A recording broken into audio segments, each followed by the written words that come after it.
Hello guys, welcome back to CMA with Keval Darji और मैं हूं आपका केवल दर्जी और आज हम देखने वाले हैं आपका chapter number 6.6 increasing coping mechanism and risk mitigation. Okay, so chapter बहुत इंपॉर्टेंट नहीं है, लेस इंपॉर्टेंट है। ओके, और इसमें कुछ भी इतनी मुझे लगा है कि कुछ भी मोस्ट इंपॉर्टेंट आपको मैं बोल पाऊं कि भाई हाँ ये एग्जाम में आ सकता है, वैसी कोई चीज यहाँ पे दी गई नहीं है। सिर्फ theory theory theory like para para para दिया गया है। ओके, और बहुत इंपॉर्टेंट है नहीं, बट फिर भी हमको हमारे लिए हमारे को सारी चीजें कवर करनी है। हमारे एग्जाम में क्या क्या पता क्या चीज कब पूछा पूछा जाए तो वो किसी को पता नहीं होता। सो इसीलिए सारी चीजें हमको याद रखनी पड़ेगी, सारी चीजें पढ़नी पड़ेगी। सो इसीलिए हम सारी चीजें पढ़ने वाले हैं।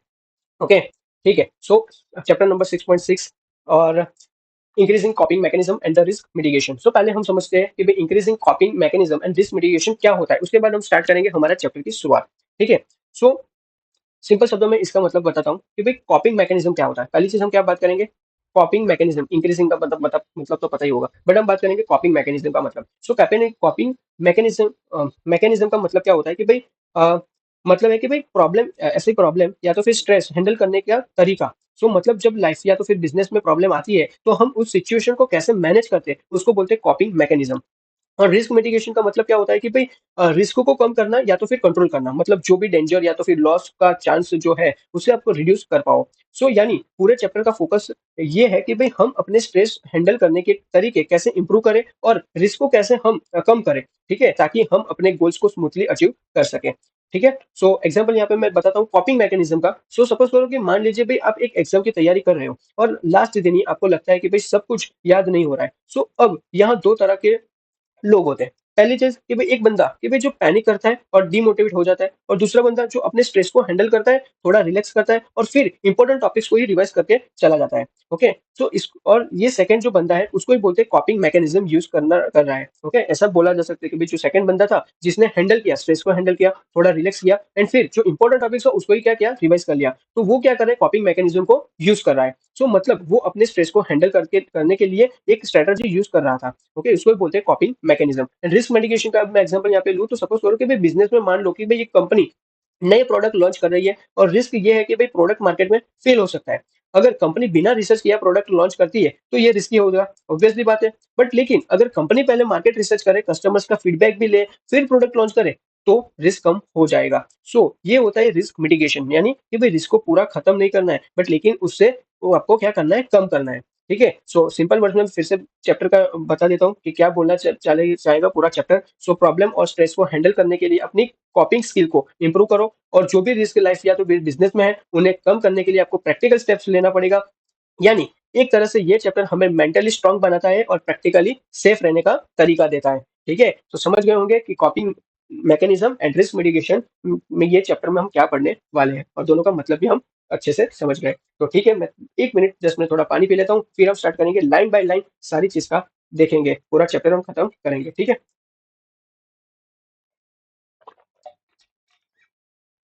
Okay.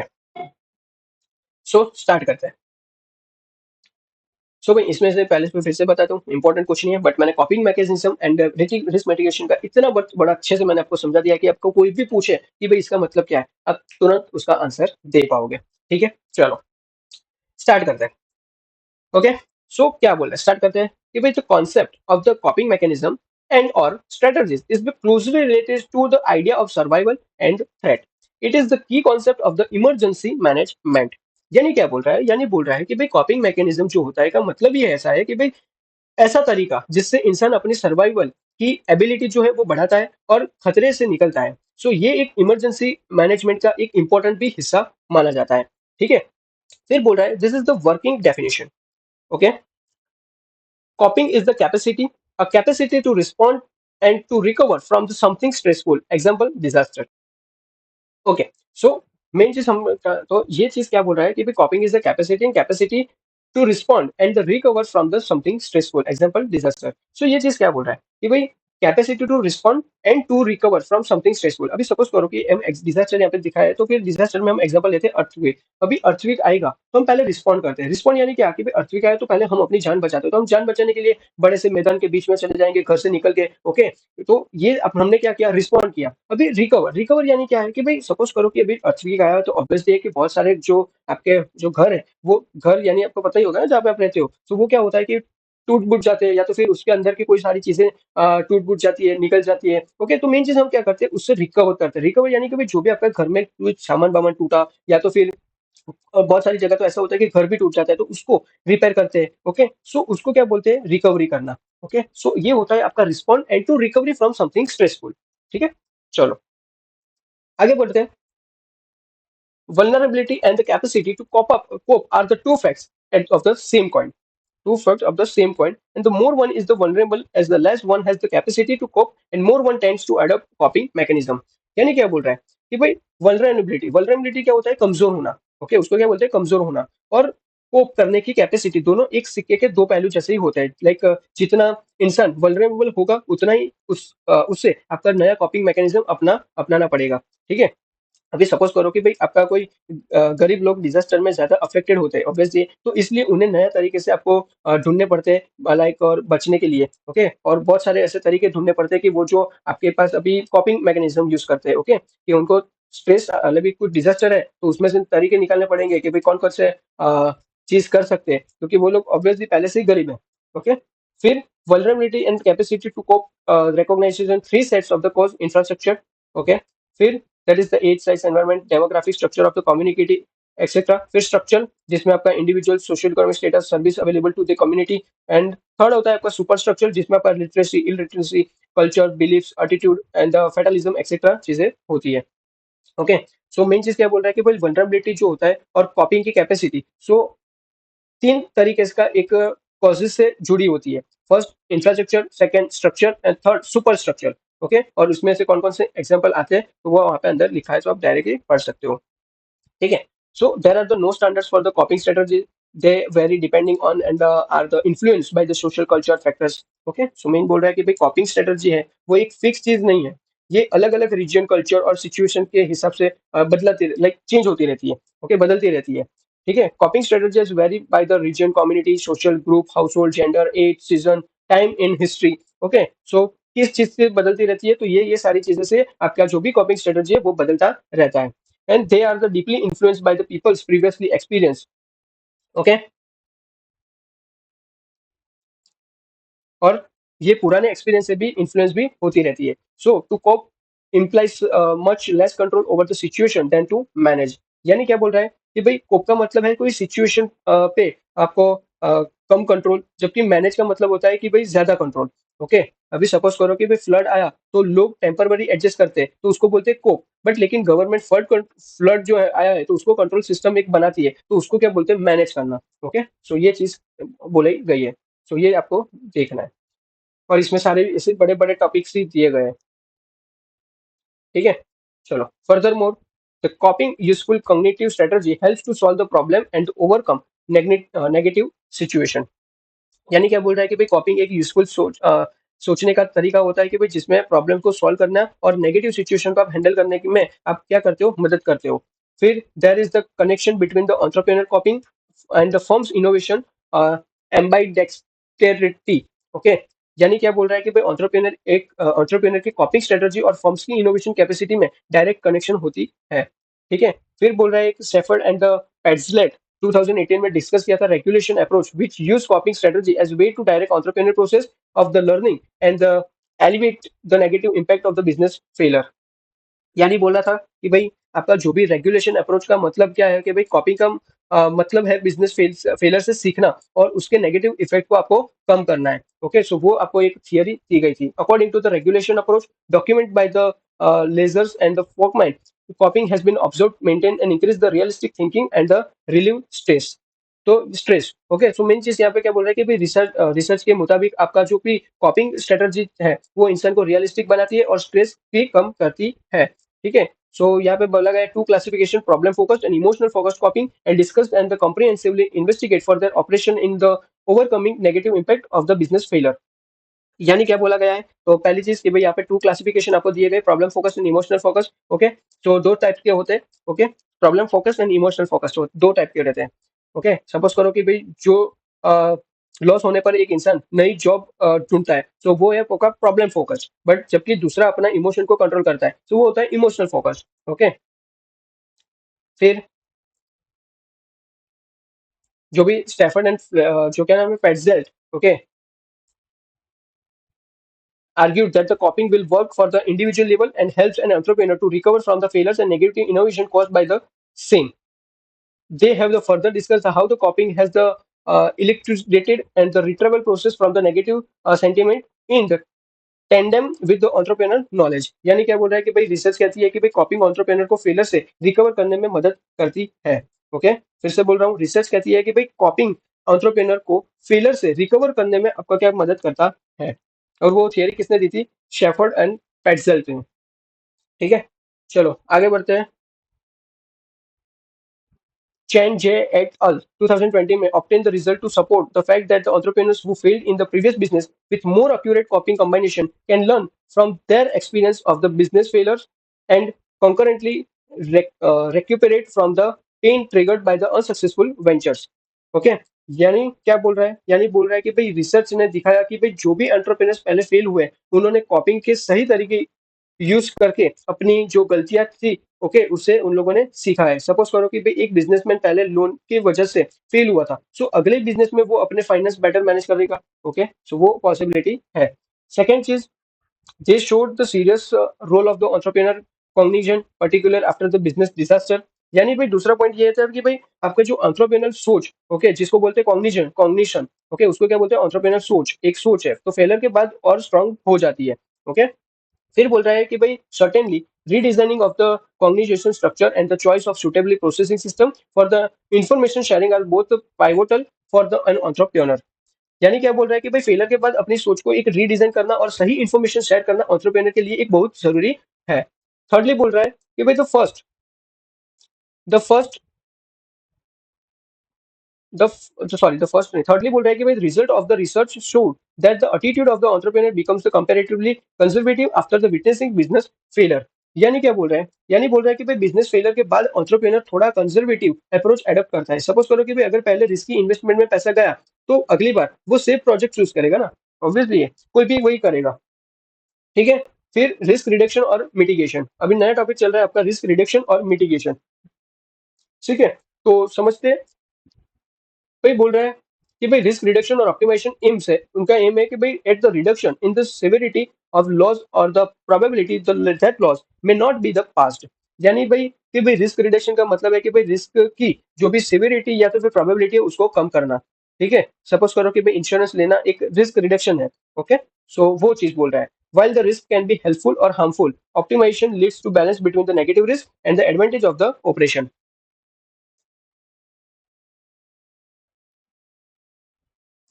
Risk reduction can also termed as the mitigation that would include all the measures taken to reduce the effect of the hazard itself as well as the vulnerable condition leading to hazard। Okay, यानी क्या बोल रहा है सारी चीज के भाई risk reduction को मिटिगेशन भी कहते हैं और मतलब हैजर्ड का इफेक्ट को कम करना और वल्नरेबल लोगों की हेल्प करना वो होता है। So risk reduction is also includes the step to mitigate physical economic and social vulnerability. यानी भाई रिस्क रिडक्शन में फिजिकल आपका सोशल और इकोनॉमिकल और कल्चरल वल्नरेबिलिटीज को कम करने का एक स्टेप भी आता है। ठीक है, जस्ट 1 मिनट, थोड़ा पानी पी लेता हूँ और यहाँ पे भी लोड हो जाए तो फिर आगे हम बात करें।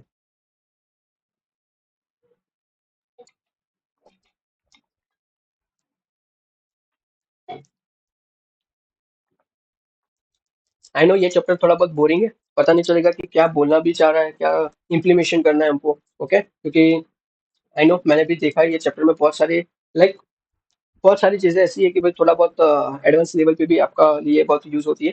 ठीक है, बट फिर भी सही है कि जित आई नो कि एग्जाम के लिए तो मैंने बोल दिया कि इतना इंपॉर्टेंट नहीं है, बट जो चीज आपको मुझे बतानी थी कि भाई चैप्टर का मीनिंग भी क्या है, कॉपिंग मैकेनिज्म वगैरह वगैरह, तो मैंने आपको बहुत अच्छे से बता दिया है कि जो आप तुरंत समझ सको। ठीक है, और लाइन बाय लाइन सारी चीजें कवर करना क्योंकि बहुत बड़ा चैप्टर है। ओके, जस्ट 1 मिनट, ये लोड नहीं हो रहा है, जल्दी से लोड हो जाए।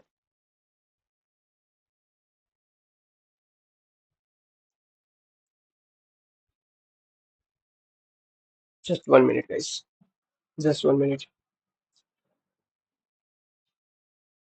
और जिस चैप्टर को मैंने बोल दिया है पहले ही पहले कि जो बहुत इंपॉर्टेंट नहीं है तो उसको लास्ट मोमेंट पे लाइक एग्जाम के एक दिन पहले इस चैप्टर को छूना भी मत। ओके, वरना आपके बहुत सारे कंफ्यूजन हो जाने वाले हैं, तो उससे अच्छा पढ़ना ही मत।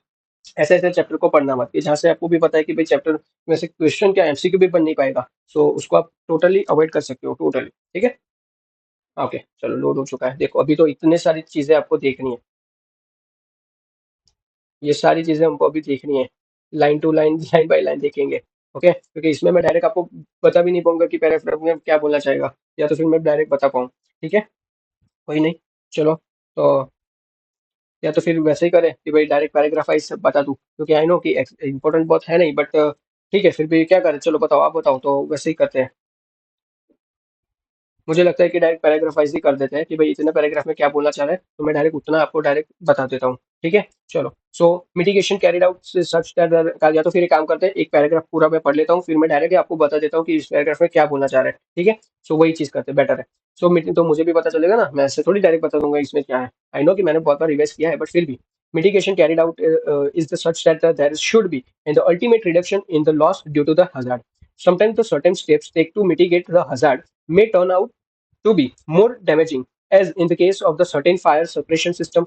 The cost of the such step is the prohibitively that the loss cannot be reduced. Interestingly, outsourcing can be considered as an act of risk reduction if the vendor has the expertise and the higher capability in mitigation risk. For example, demolition of an old risky high rise building could be outsourced to be an expert vendor who could be employed uh, the building without the causing any damages to environment or the people.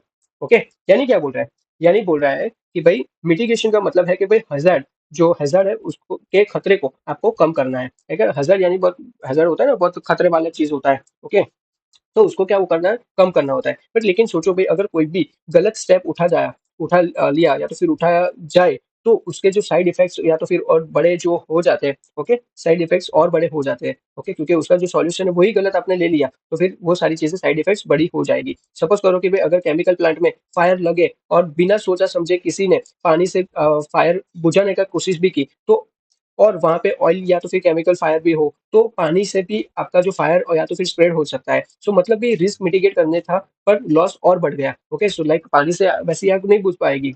Okay, so main चीज वो होता है, तब क्या होगा कि वहां पे आप मुसीबत को क्या करोगे, और गले लगा लोगे। लाइक मिटिगेट करना था बट आपने और बढ़ा दिया।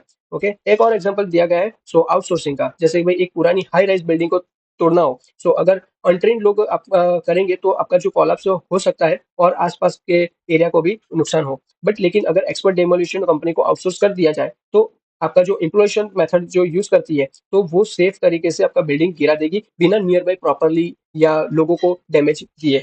ओके, सो उसमें से हमको मेन चीज सीखना क्या है कि भाई मिटिगेशन हमेशा साइंटिफिकली प्लान होना चाहिए, वरना रिस्क और बड़ा बन जाता है। ओके, सो ये सारी जो पैराग्राफ है यही बताता है कि आपका मिटिगेशन ऑलवेज कैसा होना चाहिए, साइंटिफिकेशन प्लान होना चाहिए, वरना रिस्क आपका और भी बढ़ सकता है। ठीक है, फिर बात करते हैं कि risk mitigation is also implies a certain extent of the uh, preparedness on the part of the risk bearer, because he is the aware of the risk, and this is helps identify the parameters that the lead to disaster and the mitigate parameters ahead of the eventually, thus reducing the risk. Studies based on the HAZOP are known to help the factories develop sufficient the preparedness in the case of the hazard or explanation, and it is sometimes knows the fail shape activity. For example, the introduction of the rupture disk in the pressure equipment as the failsafe against the excessive pressure buildup. The rupture disk saves the equipment when the actual risk takes place by the blowing out the contents or the by reducing the pressure. यानी क्या बोल रहा है, second जो paragraph है वो सारी चीजें क्या बोल रहा है वो समझते हैं। सो उसमें बोल रहा है कि भाई जो आपका मिटिगेशन सिर्फ हैजर्ड को कम करना नहीं होता है, बल्कि उसके लिए आपको जो प्रिपेयर रहना भी होता है। अभी सपोज करो कि भाई एक आपका रिफाइनरी है, अपने सिस्टम की आपको हैजोप स्टडी, ओके, हैजोप यानी हैजर्ड एंड ऑपरेटेबिलिटी स्टडी करती है। मतलब कि भाई वो पहले से एनालिस करता है कि भाई कहाँ से एक्सप्लोजन का चांस हो सकता है, और उसके लिए आपका सॉल्यूशन भी रेडी करते हैं। ओके, सो एक और रियल आपका एग्जांपल यहाँ पे मैं बताता हूँ, तो भी pressure vessel. Okay, pressure vessel में आपका एक रप्चर डिस्क लगाई जाती है। अगर वेसल में आपका जो वेसल वेसल तो पता ही होगा, सो वेसल में आपका जो प्रेशर ज्यादा बिल्ड हो गया हो, तो रप्चर डिस्क ऑटोमेटिकली टूट जाएगी और प्रेशर को रिलीज कर देगी। सो इससे पूरा प्लांट ब्लास्ट भी होने से बच जाता है। सो मतलब मिटिगेशन एक प्रिवेंशन सेफ्टी मेजर है, जो हमेशा हमको क्या करता है, फेल सेफ मोड रेडी रखता है। ठीक है, सो ये चीज यहाँ पे बोली गई है। In case of the physical disaster, detail the disaster management preparedness in the plan for the mitigation, and this mitigation measure करता है कि either structural or non-structural can also be desired the passive or active. The passive approach can be the code of conduct and training to professional personnel who may have to face risk, while the activity measures rely on the providing incentives for the disaster reduction. यानी क्या बोल रहा है? यानी बोल रहा है कि भाई जो जब नेचुरल या तो फिर फिजिकल आपका डिजास्टर डिजास्टर आता है, तो भाई उनके लिए आपको स्ट्रक्चर और नॉन स्ट्रक्चरल मेजर यूज किया जाता है, लाइक पैसिव मेजर्स। तो ये वो स्टेप्स है कि भाई जहाँ जिसमें आपको सिर्फ रूल्स, ट्रेनिंग और इंस्ट्रक्शन दिए जाते हैं। एग्जांपल सपोज करो कि भाई फ्लड प्रोन जो एरिया में आपको लोगों को क्या करना होता है कि इवैक्यूएशन ड्रिल सिखाना या तो फिर अर्थक्वेक ड्रिल करना होता है। ओके, और एक्टिव मेजर्स में क्या होता है कि भाई ये वो स्टेप्स होता है कि भाई जिसमें एक्चुअल हैजर्ड को कम करने के लिए आपको काम होता है, जैसे कि भाई फ्लड जो इम्बैंकमेंट्स बनाना, साइक्लोन शेल्टर बनाना या तो फिर इंश्योरेंस इंसेंटिव देना। ओके, तो ये सारी चीजें। अभी सपोज करो कि यहाँ पे एग्जांपल लेता हूँ कि भाई अगर एक शहर फ्लड प्रोन है, ओके, और तो पैसिव मेजर्स तो होगा कि भाई पब्लिक को आपको ट्रेनिंग देना कि भाई फ्लड आने पर कहाँ जाना है, और एक्टिव मेजर्स में क्या होगा कि भाई आपको रिवर पर डैम या तो फिर आपका डैम बनाना पड़ेगा कि जो फ्लोड को क्या कर सके, रोक सके। तो वो होता है आपका passive measures and active measures. Okay, so ये चीज आपने सीखी होगी इसमें से। Mitigation embraces all the measures taken to reduce both the effect of the hazard itself and the condition vulnerable to it, to reduce the scale of the future disaster and the impacts. Mitigation also includes the measures aimed at the reducing physical, economics, and social vulnerability. Therefore, the mitigation may incorporate community-related issues such as land ownership distribution. Depending on that, the purpose mitigation measures can be categorized as a structure or non-structural. Okay, so ये जो paragraph हमारा तो mitigation embrace all the major taken to reduce both category structure as a non structure. तो यहाँ तक हमने जो पढ़ा, तो ओके, सो उसमें क्या चीज बोलना चाह रहा है? तो उसमें बोल रहा है कि भाई मिटिगेशन का जो आपका स्कोप बहुत बड़ा है। ये सिर्फ आपका हैजर्ड को कम करने का तक लिमिटेड नहीं होता है, बल्कि लोगों की इकोनॉमिक, सोशल, फिजिकल वनरेबिलिटी को भी कवर करता है। एग्जाम्पल, अर्थक्वेक प्रोन एरिया में लोगों को वीक हाउस, ओके, में रहना के बजाय आपको अर्थक्वेक रेजिस्टेंस घर प्रोवाइड करना। एक और एग्जांपल कि भाई आपका जो भी ड्रॉट पॉन्ड विलेजेस में आपका rain water harvesting system install करना, ताकि भाई पानी की शॉर्टेज ना हो। ये एक लॉन्ग टर्म मिटिगेशन मेजर्स है कि भाई जो हैजर्ड का इम्पैक्ट को कम करता है। ओके, और आगे बढ़ते हैं कि भाई बहुत structural and non structural mitigation measures में भी termed either the passive and active. ये सारी चीज हमने देखी, पैसिव और एक्टिव मेजर्स कैसे होता है। तो active measures are those that are related providing incentives for the disaster relation, दोनों offer more effective than the passive measures. Okay, और वो इफेक्टिव होते हैं पैसिव मेजर्स के regarding. Okay, which are based on laws and contracts controls. Okay, for example wire and course वगैरह वगैरह वगैरह। Okay, so instead the measures to provide incentives such as the government grants subsidies, reduction in insurance premium for the safer construction, provision for government technical advice for more effective structural mitigation measures कैसे करते हैं कि they relate to those activities and decision making system that provide the context which is the disaster management and planning operates. They are the organized and include the measures such as the preparation of the preparedness plans, training, education, public education, evacuation planning, institution building, warning system and the land use planning। यानी क्या बोल रहा है इस पूरे paragraph में? सो पूरे paragraph में बोल रहा है कि भाई मिटिगेशन के जो दो फॉर्म्स है, एक्टिव और पैसिव। ओके, सो मैं उसमें जो एक्टिव है वो ज्यादा पावरफुल होते हैं कंपेयर टू आपका पैसिव, क्योंकि भाई एक्टिव मेजर्स लोगों को मोटिवेट करके करते हैं और हैजर्ड के अगेंस्ट एक्टिव लेने के लिए भी एक्शन लेते हैं। ओके, एग्जांपल सपोज करो कि भाई यहाँ पे दिया गया था कि भाई अगर गवर्नमेंट इंश्योरेंस प्रीमियम कम कर दे उन लोगों के लिए कि भाई जो अर्थक्वेक रेजिस्टेंस हाउस बनाते हैं, या तो फिर तो लोग ऑटोमेटिकली स्ट्रॉन्ग घर बनाएंगे। और स्ट्रक्चर मेजर्स जैसे इवैक्यूएशन प्लानिंग करना, अवेयरनेस प्रोग्राम फैलाना, एजुकेशन और अर्ली वार्निंग आपको सिस्टम लॉन्ग टर्म ये में सबसे इफेक्टिव होने लगे। सपोज करो जापान में अर्थक्वेक ड्रिल्स और आपके जो सुनामी वार्निंग सिस्टम की वजह से उन लोगों का जो हजारों लोगों अपनी जान बचा पाते हैं। ओके, सो वहां पे ये सारी चीजें डेवलप हो चुकी हैं। फिर बोल रहे हैं कि भाई existence of the disaster preparedness plan is the foremost steps for of the importance. Distort the official have at the end a set of the instruction that they can follow to issue the direction to the subordinates and the affected people. This speeds up to rescue and the relief the operation and the boost to moral victims. And disaster plans are also the useful for the pre-disaster operation when the warnings have to be issued. Time which might be otherwise be lost to a consultation with the senior officers and getting the formal approval is the saved. Response plans are the formulated by the different agencies that are need to coordinate during the emergencies. For example, electricity board would be the responsible for the preparing an action plan, which would be the used to be following the disaster events to restore the full service quickly. And the contingency action plan (CAP) already exists in the national level that lists out in detail and action to be taken in the various levels of the government at the time of the calamity. There is the however need to be carry out of the comprehensive revision to cap followed by the clear-cut operation guidelines, and recently high power committees has been the establishment to prepare the disaster management plan at the central, state and district level। बहुत बड़ा paragraph था भाई। ठीक है, चलो क्या बोल रहा है इसमें? इसमें बोल रहा था बहुत सिंपल चीज थी। तो मिटिगेशन स्ट्रेटजी का बैकबोन होता है कि भाई एक डिजास्टर प्रिपेयर्डनेस प्लान बनाना। मतलब कि भाई डिजास्टर के वक्त सब लोग कंफ्यूज ना हो, बल्कि एक प्रॉपर प्लान के थ्रू हर ऑफिशियल को पता हो कि भाई क्या करना है। एग्जाम्पल, अगर एक साइक्लोन आता है और इलेक्ट्रिसिटी बोर्ड के पास एक्सेल प्लांट रेडी है, तो वो सबसे पहले प्रायोरिटी एरियाज में इलेक्ट्रिसिटी रिस्टोर करेगा, जैसे हॉस्पिटल और इमरजेंसी सेंटर्स। इसी तरह कंटीजेंसी एक्शन प्लान CAP होता है, जो सेंट्रल, स्टेट और लोकल गवर्नमेंट के लेवल्स पर रेडी रहता है। ये इंश्योर करता है कि भाई हर जगह एक गाइडलाइंस हो जो इमीडिएटली एक्टिवेट की जा सके। ओके, सो ये पैराग्राफ बताता है। फिर है मिटिगेशन स्ट्रेटजी। मिटिगेशन स्ट्रेटजी में क्या बोला है कि भाई plans recognise the fact that effective community involvement and the public awareness can largely minimise the impact of disaster. The community के based mitigation strategies strengthen and establish the efforts of the administration. The focus in community capacity building, including formation of the community emergency response team. Okay, so जो अभी हमने पढ़ा, तो उतना क्या बोल रहा है कि भाई कोई भी डिजास्टर मैनेजमेंट जो होता है, ओके, कोई भी डिजास्टर मैनेजमेंट प्लान तभी सक्सेसफुल होता है कि भाई जब कॉमन पीपल उसमें इन्वॉल्व हो। अगर लोगों को खुद ही अवेयरनेस है और वो सेफ्टी ड्रिल्स को सीरियसली लेते हैं, तो गवर्नमेंट के एफर्ट्स और स्ट्रॉन्ग लाइक जो गवर्नमेंट के एफर्ट्स और स्ट्रॉन्ग हो जाते हैं उनके प्रति। सपोज करो कि भाई ओडिशा में जब साइक्लोन फैलिन करके ऐसा कुछ आया था, ओके, तब गवर्नमेंट में एडवांस में वार्निंग सिस्टम और विलेजेस की अवेयरनेस कैंपेन की वजह से लाइक हजारों लोगों की उन्होंने जान बचाई थी। सो अगर पब्लिक इन्वॉल्व ना होती तो उनका भी नुकसान होता। ओके, और नुकसान कई गुना ज्यादा भी हो सकता था वहां पे। सो मेन चीज होता है कि भाई मिटिगेशन सिर्फ आपका सरकार या तो फिर ऑफिशियल्स का ही काम नहीं होता है, बट पूरी कम्युनिटी का भी एक कोऑपरेशन होना चाहिए। ठीक है, सो वो एक चीज मेन आपको वहां पे सीखनी चाहिए। फिर ये बोल रहा है the focus is the community capacity building, including formation of the community emergency response team, CERT।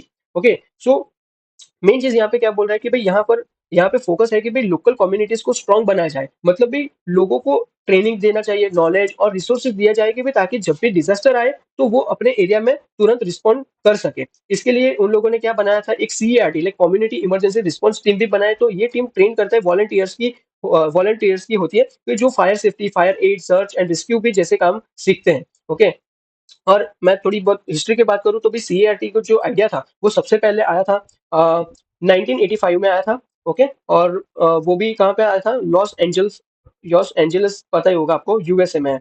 Okay, सो यहाँ पे ये आइडिया पहले आया था। तब लाइक समझा गया था कि भाई डिजास्टर के टाइम सबसे पहले हेल्प लोकल लोगों की करते हैं, इसलिए उन्हें ट्रेन करना चाहिए। ओके, सो ये सारी चीजें आपको सीखनी चाहिए। फिर बात करते हैं यहाँ पे। So mitigation strategies also focus on the micro risk assessment and vulnerability analysis, including the hazard mapping, applied research and technology transfer to improve quality of forecast and the disseminate warnings quickly। यानी भाई simple शब्दों में बात करिए तो भाई mitigation strategy का एक मेजर फोकस होता है भाई छोटे लेवल पर रिस्क असेस करना और समझना कि भाई किस एरिया में आप कितना डेंजर हो सकता है। इसको कहते हैं आपका वल्नरेबिलिटी एनालिसिस। जैसे एक एरिया फ्लड प्रोन है, तो वहां आपको हैजर्ड मैपिंग किया जाएगा। मतलब कि भाई आपका मैप बनाकर दिखाया जाएगा कि कहाँ कहाँ पानी भरने का रिस्क ज्यादा हो जाते हैं। ओके, फिर आगे बढ़ते हैं कि भाई it's also highlight the need for the disaster management legislation and the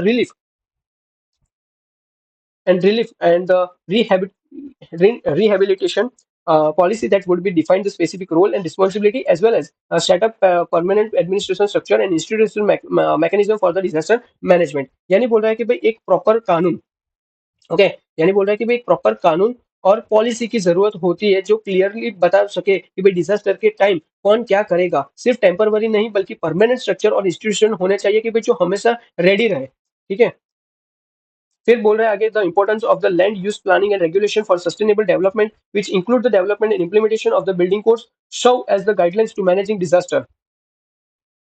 यानी भाई लैंड का सही प्लानिंग और उससे लाइक और यूज होना चाहिए। ओके, सेल्फ प्लानिंग और उसका भी यूज होना चाहिए। ओके, अगर गलत जगह बिल्डिंग आपने बना दी, जैसे रिवर के बिल्कुल पास या तो फिर अर्थक्वेक जोन में विदाउट रूल्स फॉलो, ओके, तो डिजास्टर का रिस्क भी आपका बढ़ जाता है। और इसीलिए बिल्डिंग कोड्स और प्लानिंग के रूल्स भी फॉलो करना बहुत आपको इंपॉर्टेंट होता है। ओके, लाइक सपोज करो कि भाई जैसे जापान में आपका अर्थक्वेक प्रूफ आपका बिल्डिंग बनते हैं। ओके, सो उनका डिजाइन है कि भाई ऐसे होता है कि भाई बिल्डिंग हिलती नहीं है पर गिरती नहीं है।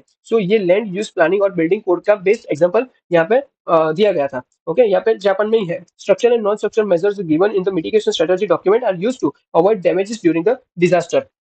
यानी क्या बोल रहा है कि भाई दो टाइप का एक मेजर्स होता है, like structure and non structure. So structure में क्या होता है कि भाई physical changes like the building dams और क्विक रेजिस्टेंट हाउस बनाओ, साइक्लोन। बट नॉन स्ट्रक्चर में क्या होता है कि भाई आपको पॉलिसीज, ट्रेनिंग, अवेयरनेस प्रोग्राम फैलाओ, अर्ली वार्निंग सिस्टम आप दे सको। ओके, सो ये चीजें आपकी यहाँ पे होती है। सो मिटिगेशन स्ट्रेटेजी का ही मेन मकसद है कि भाई हम डिजास्टर को रोके रोक नहीं सकते, बट उसके जो इम्पैक्ट को कम हम कर सकते हैं। सो सही प्लानिंग से, सही टेक्नोलॉजी, क्लियर रिस्पॉन्सिबिलिटी और कम्युनिटी की भी अवेयरनेस आपको चाहिए रहेगी। ठीक है, सो यहाँ पे आपका जो चैप्टर नंबर 6.6 है वो यहाँ पे खत्म होता है। ठीक है, increasing coping mechanism and the risk mitigation. I hope so कि आपको समझ आ चुका होगा। ओके, इफ कहीं पे नहीं आ रहा है तो फिर आप डायरेक्टली आप कमेंट सेक्शन में पूछ सकते हो। ठीक है, अदरवाइज ये फिर से बता रहा हूँ, मोस्ट इंपोर्टेंट चैप्टर नहीं है, सो बहुत इसमें लोड मत लेना, प्रेशर मत लेना। ठीक है, सो मिलते हैं नेक्स्ट लेक्चर में, तब तक के लिए tata bye bye and thank you so much.